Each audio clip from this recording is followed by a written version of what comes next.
السلام عليكم، مرحبا بكم معايا. ان شاء الله تكونوا في احسن الاحوال. صراحه توحشتكم بزاف بزاف. شحال هادي ما صورت شي فيديو لا في الكوزينه ولا في الراندا ولا في شي فلوق.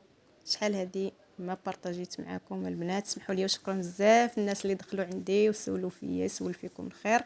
انا راه باقا معكم وباقا القناه ديالي هي وان شاء الله غير مازال ان شاء الله نبدا نحط فيها الفيديوهات غير بحال بديت كنعيا شويه، ولكن ان شاء الله باذن الله غادي نولي نحط واخا غير هكا بعض المرات نشارك معكم اي حاجه درتها. هنايا البنات، بما ان عجبكم الفيديو ديال المسمن ديال هاك امك هاك باك الشهير طبعا اللي عرفنا ديال لاله خديجه اللي دار ضجة في المواقع وعجب الناس، وكاين الناس اللي صدق ليهم طبعا، وكاين الناس اللي كيقول لك لا راه ما زوينش ما هادي. كل واحد وشنو. انا بالنسبه لي انا عجبني وكنخدم به. حطيت ديجا واحد الفيديو ولقيت عليه الناس قلبوا عليه في اليوتيوب، داروا ريشيرش على داك الفيديو طلع ليهم كيبان لي كيطلع، وقلت علاش لا ما نعطيش بادق التفاصيل ديالو.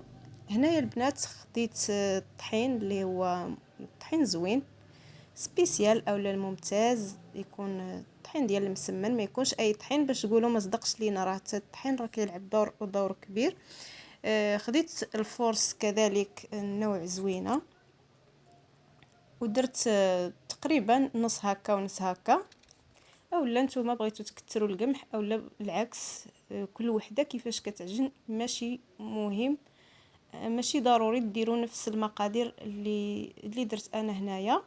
انا درت غير شويه باش نصور معاكم، وعجنته طبعا بالماء بارد وشويه ديال الملحه صافي، ما فيه شويه ديال السنيده غير شويه، غير باش كيتحمر ليا بالزربه. اللي ما كيبغيش يتحمر ليه بالزربه خليه. صافي البنات عجنته، وكما كتشوفوا معايا غادي نجمعو غير بشويه د الماء، ما غاديش يبقى، ما يجيش جاري، ما يجيش قاصح.